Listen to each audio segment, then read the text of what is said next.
According to the Ohio Department of Education, over 210,000 students were suspended during the 2012 to 2013 school year. Approximately 53,000 students were suspended for fighting, while 131,615 were suspended for disobedient or disruptive behavior.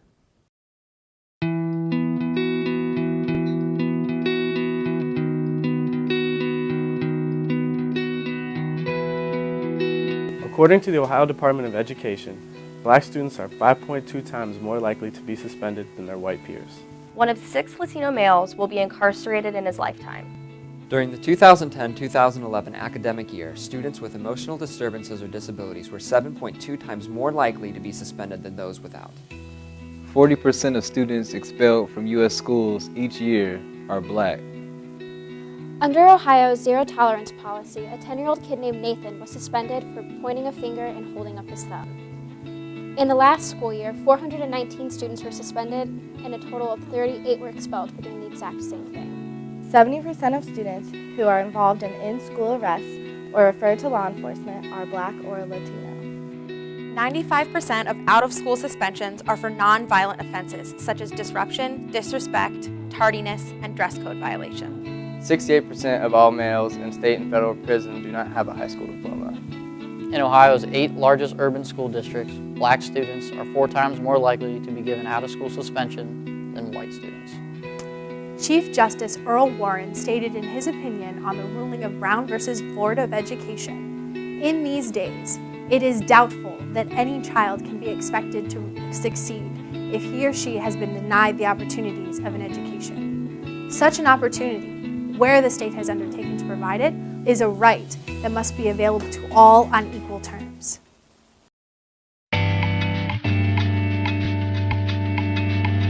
All right, so why don't you just start by giving me a little background about what you know about zero tolerance in the school to prison pipeline?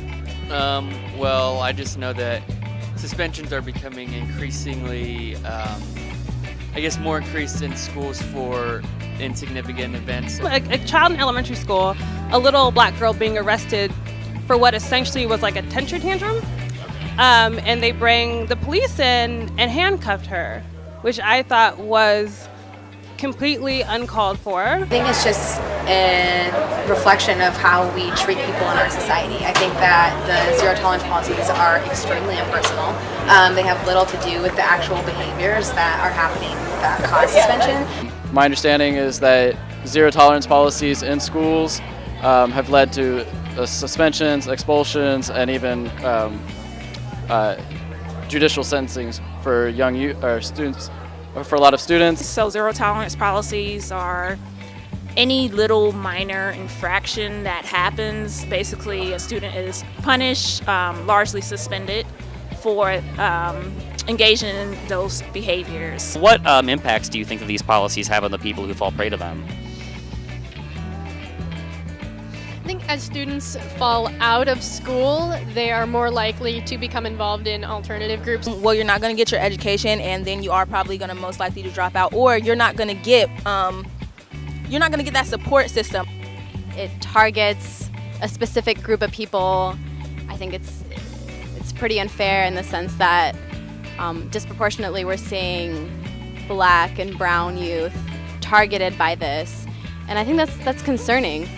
Students of minority status, students of LGBTQ status, or students with special needs are disproportionately affected in our schools. The problem with suspensions is that students who probably should be in a school environment, once they engage in those particular acts that are punished, they're sent home. Normally when they're home, they're not in school, they're not receiving any type of academic studies, and then they're also placed in an environment that probably would support more deviant behaviors than if they're placed in school. I think it can give you a criminal record at a very young age.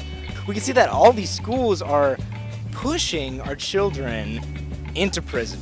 We're taking them out of school, out of what they need to do to learn, to live life, to live a mature life, to know truths about our world, all these things, and it pushes them out of something they really need. Today we have a prison system that is filled with young people who are either pushed out of schools or who dropped out of schools or who attended schools that otherwise failed them. We can do better than this. So if we were to develop some kind of alternative to the zero tolerance policies, what do you think that would look like? I think one of the first things of building an alternative is teachers don't even realize a lot of times that when they get a student suspended, they take behavioral problems and turn them much larger problems. To view young people as folks who make mistakes like we all do, and who need to be given second and third chances along the way. And establishing positive relationships with students. More awareness like this brought up so that lawmakers can actually, be conscious of that this issue is going on and that they need to start making moves and opportunities to change these things. You shouldn't take the easy way out by just suspending them. Like, that's just an easy way out of truly helping, getting down to the bottom of the problem. There's in-school suspension if something is really serious that you can do, so that way that student is still being separated. There is some form of consequence for their action, but they're still in an academic environment where they could receive academic support, but then also social support and emotional support. Thinking about students in a more human way, we stop blaming them so much for acting out, because you have to see the root causes. Why are these students acting out? Some kind of psychological help available for kids, free of charge, at these elementary schools. Instead of, like at my school, instead of having 4 or 5 policemen, maybe we increase the counselors. So replacing zero tolerance policies, or rather revising them with positive initiatives, restorative justice, and more support coming from psychologists, social workers, counselors. Guidance counselors, social workers. When we don't have funding to support those avenues, then a lot of times we will do negative consequences as well. So instead of investing in school detention or investing in youth detention centers, if we could use some of that money and channel it into providing support systems for students, then we'll see that less of those types of behaviors that are occurring will happen. Finally, do you support zero tolerance policies in Ohio? I do not support zero tolerance policies in Ohio. I do not support zero tolerance policies in Ohio. I do not support zero tolerance policies in Ohio. I do not support zero tolerance policies in Ohio. I do not support zero tolerance policies in Ohio. I do not support zero tolerance policies in Ohio. I do not support zero tolerance policies in Ohio. I do not support zero tolerance policies in Ohio. I don't support zero tolerance policies in Ohio. I do not support zero tolerance policies in Ohio. I do not support zero tolerance policies in Ohio.